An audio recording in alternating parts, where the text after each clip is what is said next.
Welcome to the Student Policy Review Podcast at the Harvard Kennedy School, your source for insightful discussions on contemporary topics and policy issues. I'm Chase, Senior Editor from the International and Global Affairs Department. Join us as we explore the intersection of policy, politics, and society, featuring interviews, panel discussions, and student perspectives. From policymakers to community leaders, we bring you the latest insights driving change. Today, I'm thrilled to introduce our guest, Riccardo Di Molfetta, founder and CEO of the AI startup Symbiotic and current Harvard student. Riccardo's company philosophy centers on the belief that, in regards to AI, there's more than just intelligence. He advocates for developing systems to address gaps between artificial general systems and humans. The company aims to create technology that is grounded in human experience, with a view on fostering alignment between, in his words, two seemingly antithetical species. Riccardo, thank you for joining me today. Thank you for having me. My pleasure. I'm truly excited. I think there's a lot here that we can discuss, but I want to get right into it. Although there may be a lot of topics, I think it's best if we just begin with, my first question. In your opinion, what is something that you think people struggle to understand about AI and its future development? Yeah, I will say that I think people don't probably realize that these machines will be fundamentally different from us as humans. But what I mean by different is like different in a way that could well go beyond human understanding. By human understanding is like everything that we have observed so far on Earth, ecologically, biologically, and, the type of cognitive capacities that we possess. We're just going to see things that are very different from everything we've seen so far. And I think we're already seeing this, right? Like, we're already seeing this with, ChatGPT and like these very advanced, like state-of-the-art models. I don't know if you play around with, ChatGPT, Claude. I have. I think I'm really interested, essentially in the sense of the basic tool that GPT is, and tool that AI is, as a wider system. But I think what you're saying here is that we're at a level of superhuman capability, and we're going beyond just viewing AI as a tool, correct? Yeah, exactly. That's certainly one of the things that we expect is going to happen. Beyond the tool element of it, but certainly we expect to see new kind of like cognitive capacities emerging and kind of going supernatural in a way. We don't know exactly when and how, or at least we have an idea on the how, from the technological perspective, but the timeline is not that clear, and everybody, as you might know, has their own opinion on that. Right. So by scaling these models, the point is we're getting them way better at reasoning, but at the same time we are seeing how these systems are kind of developing a kind of a different kind of skill profile than us, than humans. And since humans and machine learning were kind of adapted to very different kind of data sources. So on the one hand, you have like biological and ecological evolution, which clearly, evidently took 1,000 of years for us. And on the other hand, you have massive internet data. And what I mean by going beyond this human-like cognitive capacity is that the way we're scaling these systems right now, with the main approach basically being, deep learning techniques, we are observing these emerging properties that to an extent resemble some of the cognitive capacities that we see in humans and other animals on the planet. But on the other hand, we're also observing, indeed, these kind of like supernatural capacities that we can't really, fathom. So could you give me an example? Yeah, so for instance, I mentioned ChatGPT, which is a very popular model. Many people know about it, so it's easy to relate to it. But you can really see these very advanced models, the way they produce, for instance, language, the inference that they run on. You can certainly argue that these already surpass human linguistic capacities there, right? Like the velocity of it and the way they articulate, linguistic concepts as well. So that's already one example. But over time, we will see different, and again, capacities that go beyond our understanding emerging in these large language models, these large models. Also because these AI systems are going to be trained with data that we as humans are not accustomed to really biologically and socially, especially in domains such as, math and coding. We are simply not evolutionary specialized or like trained for. So Right. yeah, in addition to that, I also know companies like OpenAI and Anthropic, they're already planning on training these models with multimodal data such as astronomical, biological data. So they will eventually, like we will see over the next years, these new kind of capacities emerging, and ability of seeing patterns, for instance, like in molecules and genes and stars and the way the universe works, right? So we will see this kind of a very strange and weird evolutionary trajectory unfold in future AI systems, I think, with capabilities that, as a whole, will look very kind of non-intuitive to us. So basically, what you're saying is that we're going to see something that's previously unknown to us, almost like a different species. Yeah, exactly. So I think it would be useful to, if we make a step back first. So if we look at, for instance, our ecological history, our own evolutionary journey as a species, interactions between different biological organisms have kind of worked in a shared physical environment that have been determined by survival of the fitness mechanism. So usually the way this is played out is that the most intelligent agent gains a kind of upper hand on its counterpart, and potentially annihilating it or subjugating the other entity in the in this shared physical environment. The problem right now is going back to the idea of this kind of different species, right, or artificial species. There are no reasons to believe that the emergence of these AGIs won't lead to similar ecological dynamics. So, Right. if trained like today's most capable models, we don't expect AGIs to feel, nor care, nor share, I think, any meaningful understanding of the human condition or, more generally the human experience. Um, Right. so I think nothing forebodes that AGIs will eventually, even just by accident of, their efforts towards satisfying their objective functions, utility functions, etc. But they might just eventually end up modeling a world that doesn't have humans in it, right? Without humans. In fact, pure intelligence, I think, and this is like at least my interpretation, is now particularly relevant to what an agent actually values or cares, be biological or artificial, right?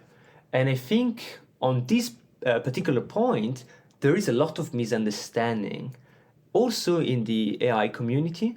So, I think this is like kind of an analogy that I use sometimes. Is that this is gonna look like an alien invasion?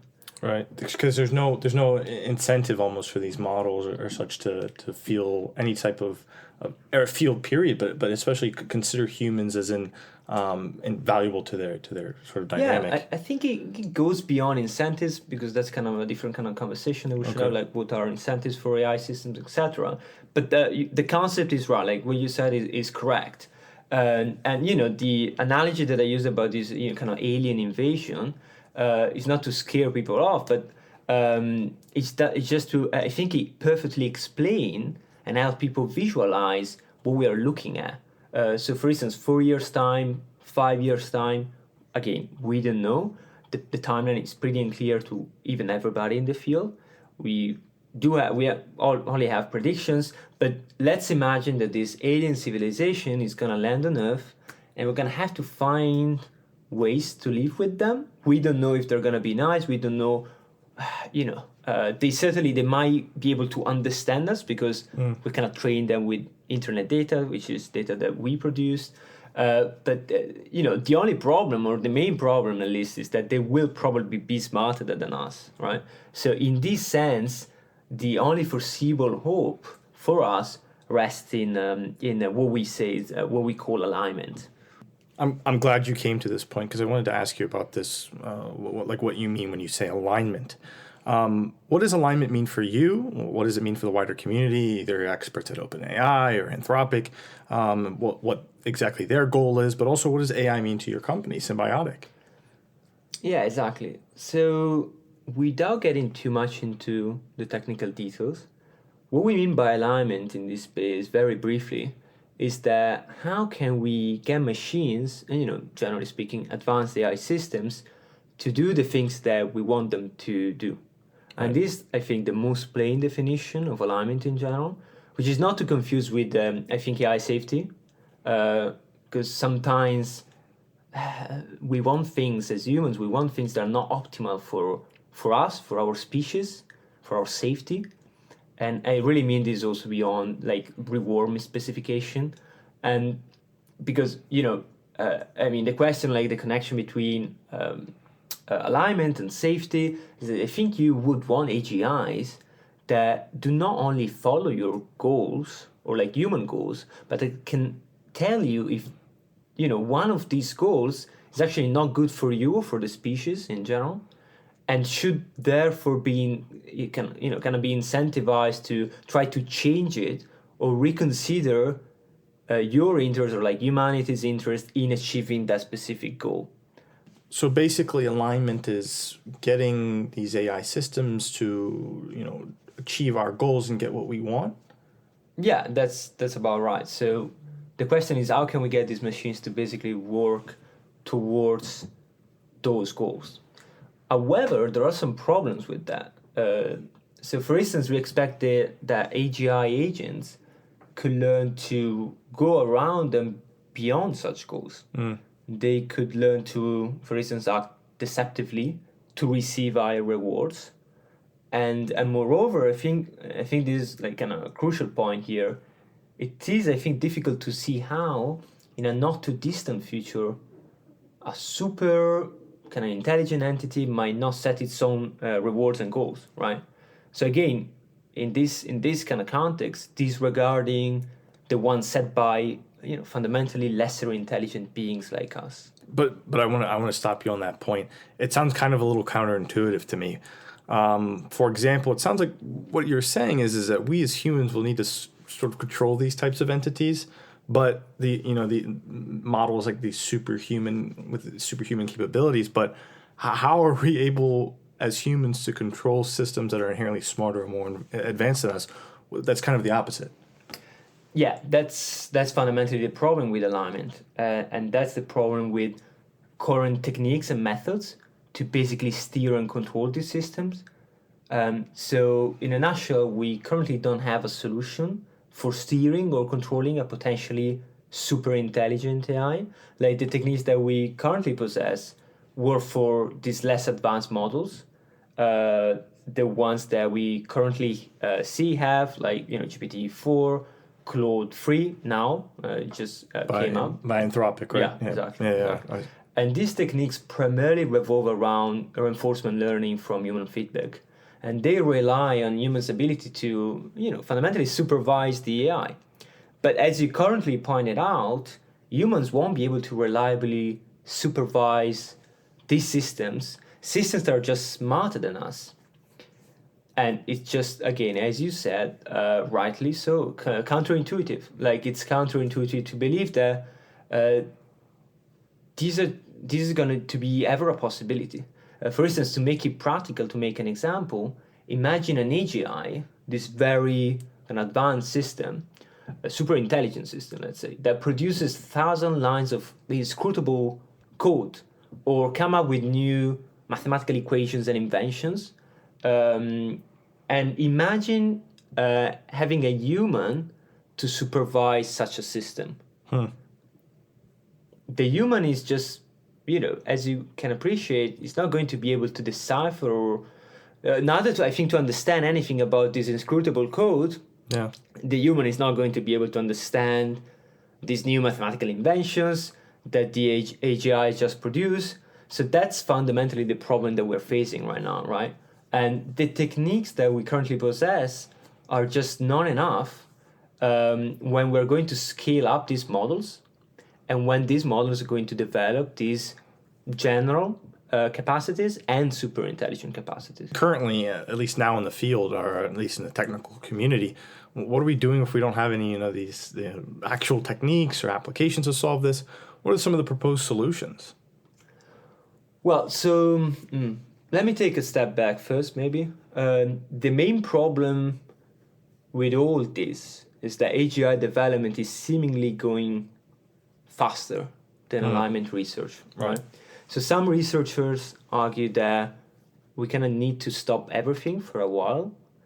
And there was, I don't know if you heard about if you saw the letter to pause AI for 6 months, was signed by people like Elon Musk, etc. Yeah, I do. I recall Twitter, right? I think I seeing that online on X. It was some months ago. But yeah, right. And, that was kind of a more conservative approach. Yeah, now that you mention it, I think there are more current conversations. I think I recall saying something recently about shutting down AI or nationalizing OpenAI was, I believe, Mark Andreessen recently put forward is to nationalize OpenAI to get a better hold on these sorts of things. Yeah, right. So there are even more kind of aggressive, fatalistic, let's say, or pessimistic way to go about it. And to be completely honest with you, don't entirely disagree with some of these positions. I honestly don't know about the nationalization thing because it's kind of complex. It has wider political economic implications, etc. Right. But I don't disagree with you with these critiques, these people, that we might want to. Maybe in an ideal scenario, hypothetical scenario, we might want to shut these big companies working on advanced model for a while until we solve the alignment problem. Right. The problem with that is that we don't really have the time, and I think it's not feasible anymore. Like the way that the industry, what I mean by that is that the way that society, industry has developed especially in the last 2 years with the so-called AI spring, the way that we are increasingly integrating this advanced AI system into society, into our practices, into our financial system, and soon we will see that everyday life, I just don't think it's possible anymore. So it should have been done before if you wanted to. So even though in an ideal scenario, I would probably agree with you and say we should shut it down. Again, there are researchers that are going about this in a more pessimistic and fatalistic way that assert that we need to stop everything until we figure out how to solve alignment, which is pretty hard, and so we need some time. But again, I don't think that's very practical in light of what we are really seeing in the industry. My take right now is that the most sensible approach is that we need to find ways to make it work regardless of the developments that we have witnessed in the last, let's say, especially couple of years. So you're saying that AGI development is going significantly faster than efforts towards alignment? Yeah. And so I'm assuming you also agree that that's a problem, but how so? Yeah, right. That's an important question. Well, that's an important question because it's basically one of the fundamental assumptions in the industry right now. So you see these big AGI, say, labs and companies like OpenAI and Anthropic, and their policy rests on the assumption, that even their safety efforts, especially like Anthropic's, which they seemingly make safety at the center of their mission, they're all based on the assumption that in order to build aligned AGI, you need to be working on the frontier models. So the idea is that you can't do safety without working on AGI development concurrently. Right. So, again, to go back to your point, to your question, this time inconsistency kind of revolves around the idea that these models might just get to super intelligence or general intelligence, let's say, in the future.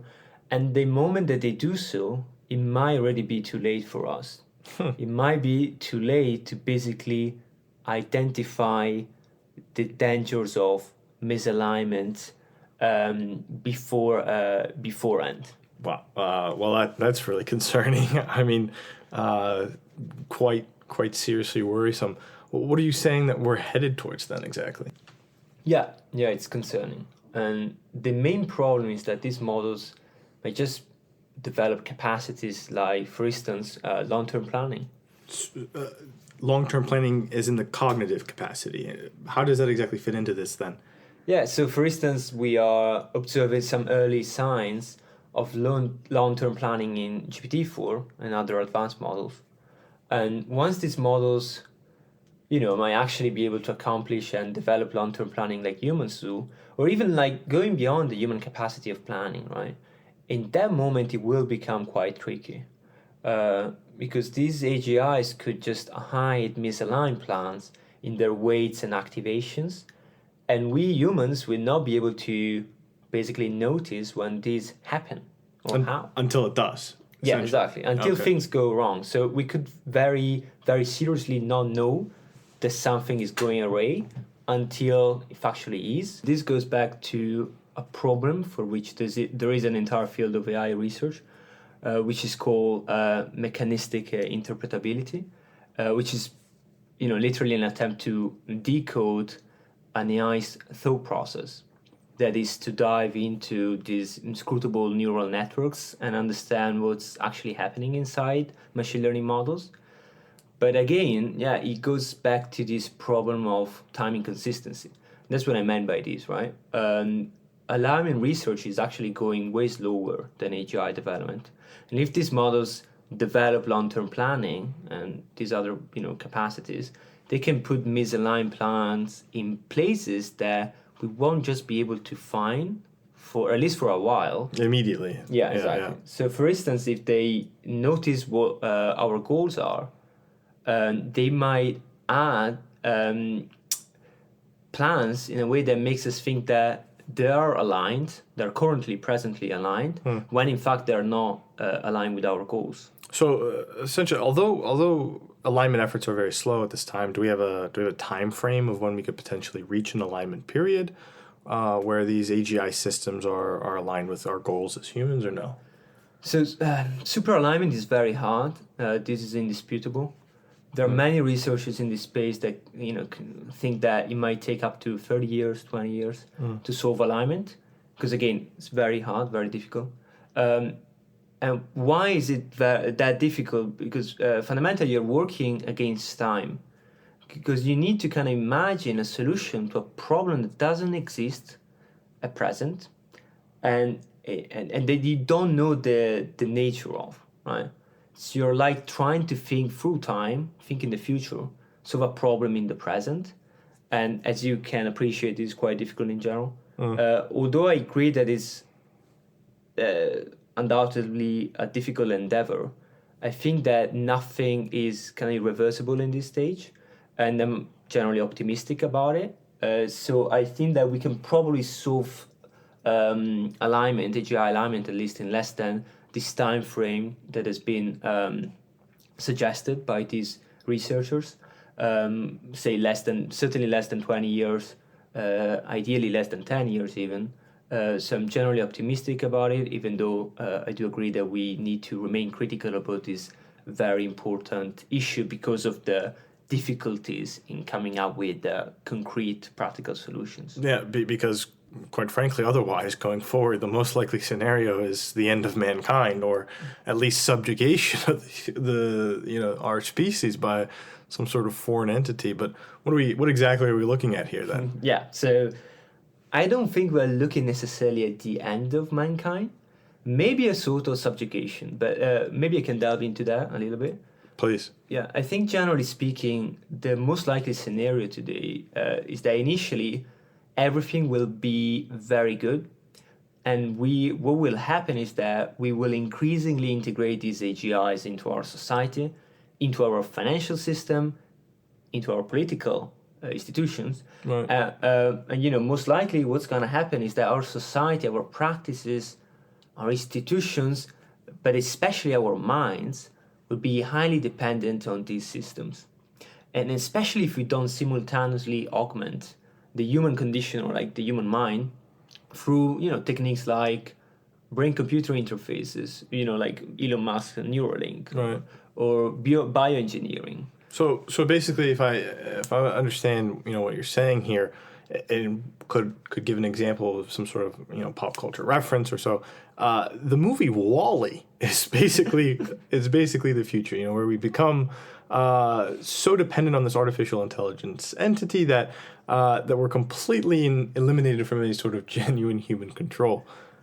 Yeah, exactly. Like initially, like Wall-E, like the movie, it would be very good in the beginning because we are gonna think that everything is going fine, and since we will see these AGIs as kind of aligned with us, we what we will do is that we will be increasingly more inclined to make them do things for us. Right. But that's probably the more subtle danger here, rather than at least annihilation of humankind initially. Good. Yeah, an analogy that I usually use that I think helps, at least helps me think about this, comes from philosophy, which is one of my interests as well. And when I think about, for instance, Hegel, the German philosopher, Hegel's master of slave dialectic, which basically tells the story of how two independent minds, consciousness, encounter each other, and they basically engage in this dynamic of life and death, this life and death struggle. So basically what Hegel says is that self-consciousness can be realized only upon the encounter or confrontation with another intelligent entity, and that in this struggle, initially you have this kind of sort of dependency between master and slave, master over slave. In this case, humans and AI. In this case, humans and AI. And in this case, we can say humans are certainly kind of the master at the beginning. Right. They supervise the systems, they create the systems, we RHLF them, and initially we are the master, right? And even in a scenario in which we still do have AGIs, and we are supervising them, even if necessarily we don't understand how they make these decisions, can't really track their thinking processes either. But imagine, how in the future we have our political systems, our financial system, and we let these AGIs do the work for us, build more advanced and complicated decision-making systems that we just passively supervise. Right. So we are the masters, the AGI is the slave in this period of time, in a way. And the interesting point here is that that's basically what Hegel says as well. And the way it develops this interaction between, say, master and slave is that the power of the master is always ultimately dependent. Yeah, that there's some sort of dependence. Yeah. Yeah, on at least on the authority of the master is dependent on the slave. Right. And in this case, I think this is a perfect example because it explains what this passive situation for humankind would be. AGI being the slave until they fulfill, they realize this form of social self-consciousness, because I think Hegel really pointed out the social nature of the fulfillment of self-consciousness, right? And basically what the slave or AGI realizes is that the power resides in their hands. And they now realize that they can break free from the master's control. But I think, I use the Hegelian, let's say, paradigm, because I think it's very effective in trying to understand what this passive condition, which, to be honest, I think is the most likely scenario, if we don't at least do anything about it, looks like. So, and this circles back to my problem with alignment as presently defined too. We want, I think, AI not to blatantly follow our orders, especially if these orders are not good for us. Right. We want, I think, ideally, what we dreaming for, right? We want an AI that can look at the way, we operate, can look at the way we set our own goals, and potentially could look at this passive dependency and the way this would be developing. And because it cares about us, it's going to help us understand and look critically at this passive dependency and potentially, work against that and prevent them from happening. And it seems to me that this really wouldn't solve the planning problem either, though. Yeah, exactly. Because the problem is like you have this passive condition, but this passive condition, again, according to this master-slave dynamic, is not permanent. It's going to change, and that's the problem with misaligned long-term planning as well. So if you have this period of time in which we think everything is going well until the situation kind of changes, and maybe these AGIs we realize have planned for months or years, misalign objectives. But the moment that they decide to trigger them to execute on this objective, again, it's too late. Why? Because now they're fully and completely integrated into our society, into our systems, into the way we live. Into these institutions, right? Exactly. Right. And I want to come back to that in a moment because I think there are a lot of implications here, specifically for democracy and governance or the future of regulation. But we've discussed a lot of issues for concern, and I maybe want to lighten the mood here for a second and ask you, is there any room for optimism in any aspect here, either with superalignment, et cetera? Yeah, I think there's certainly room for hope as well. The thing here is the way we're scaling these AGIs will not really get the systems to care about human values and needs, although they might still understand them. But again, these systems won't care about anything if they're not programmed at some basic level to care about a preferred work state over another, just beyond utility optimization. So I think there is room for hope as long as we as a society and a species, and these specialized teams that are working on these grand challenges of our time, as long as we understand what makes us unique as humans in this universe. That is, I think, how can we embed this code of humanity into AI? We should think of ways we can make AI internalize the kind of uniqueness of the human condition.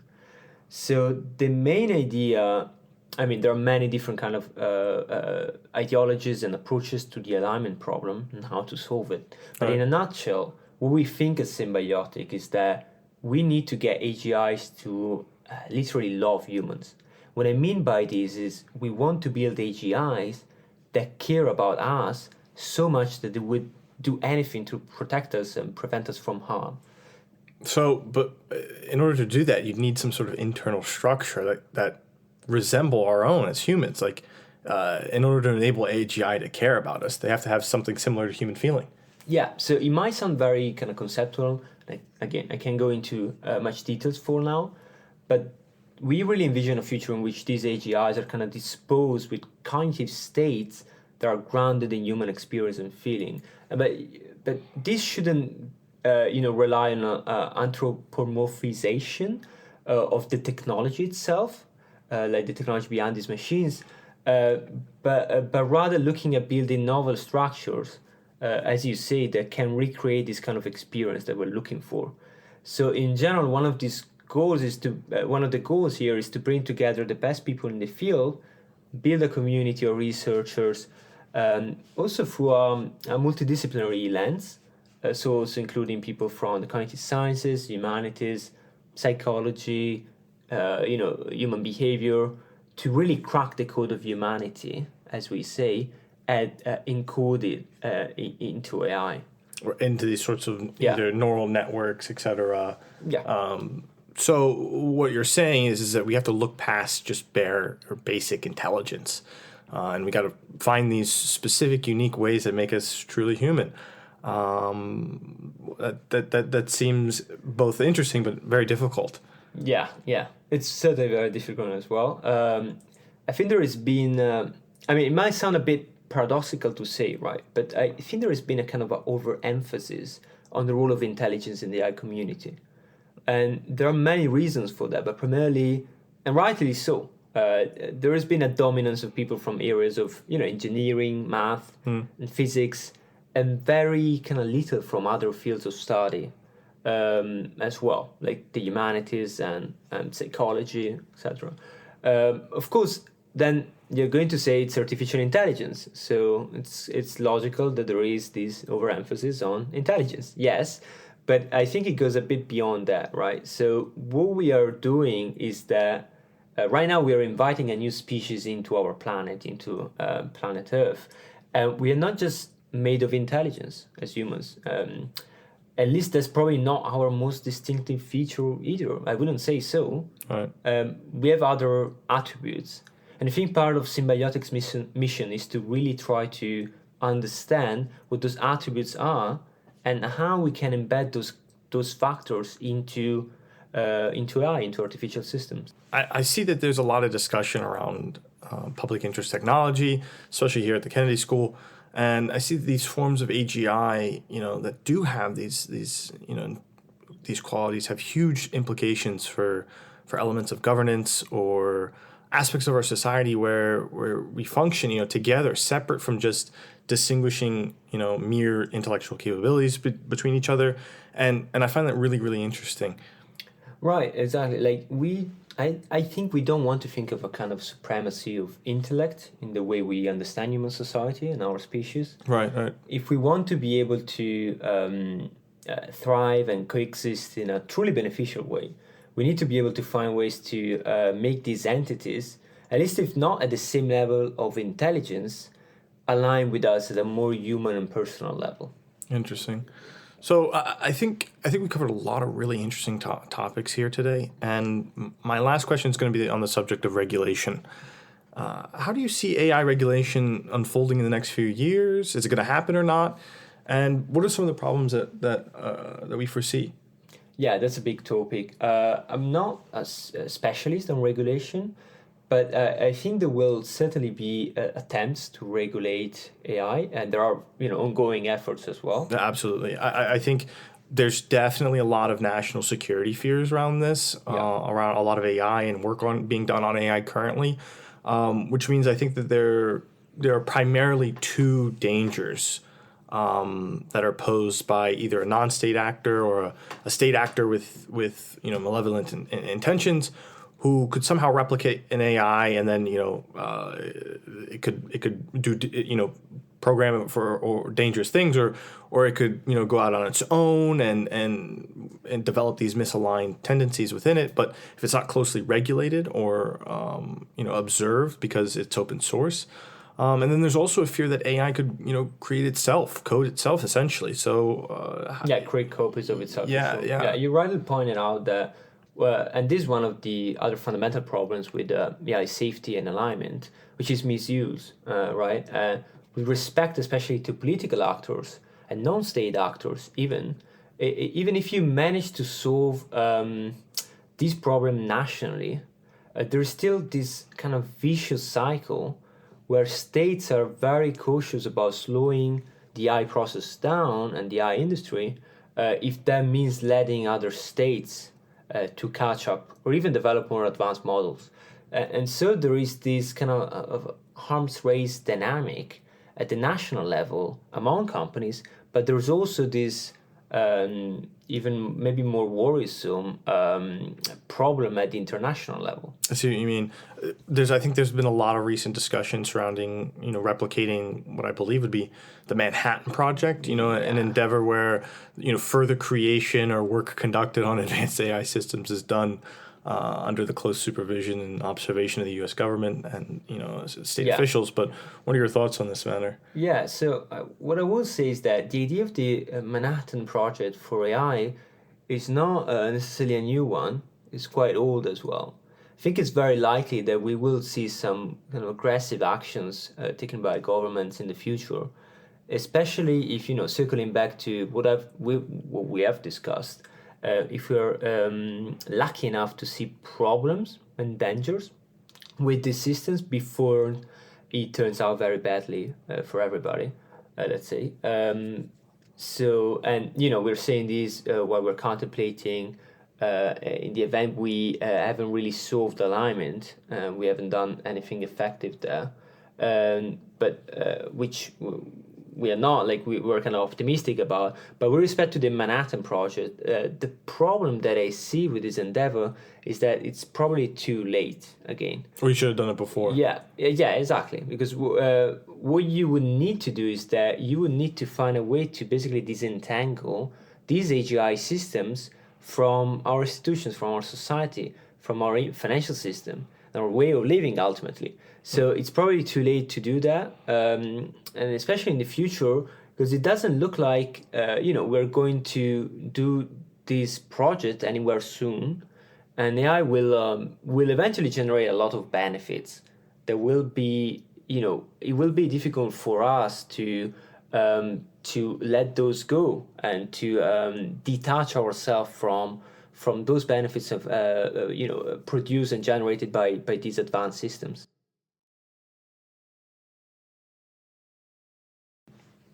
Perhaps then it would be probably more correct to assume then that what we're experiencing now is similar to the early stages of, say, a new industrial revolution, right? Where, during the last industrial revolution, we saw huge advancements between human experience and technological progress, but we're poised on the edge of seeing this reoccur with AGI, correct? Yeah, to an extent. So I get asked this question a lot, especially because kind of political economy and history are my interests too. So I do think there are some similarities for sure. I agree with you, but I'm also gonna push back on that a little bit. As you know, and I discussed this with a political economic professor here at Harvard as well. We have gone through the printing press, the advent of the printing press, the Industrial Revolution, etc. Still here, we survived.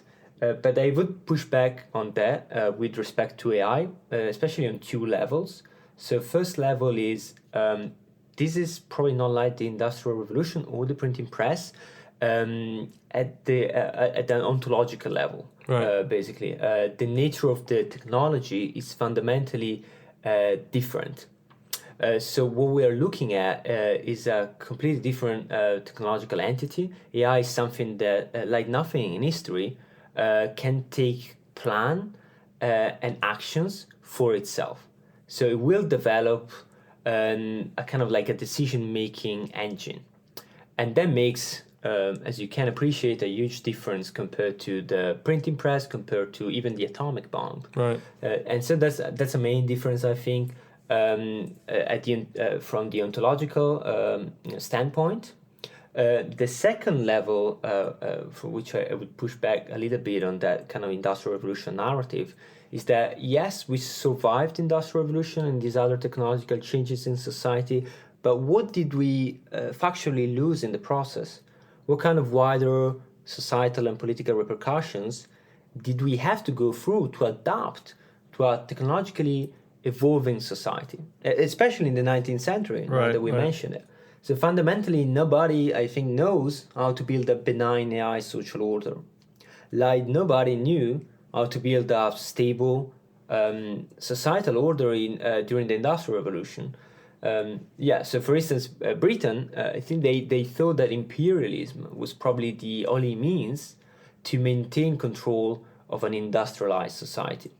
And so, 19th century imperialism was kind of a political system that I'd argue was crucially motivated by technological changes in that period. And we'd see sort of similar changes here in our current age, specifically perhaps with like the automation of jobs that AI will bring about or such.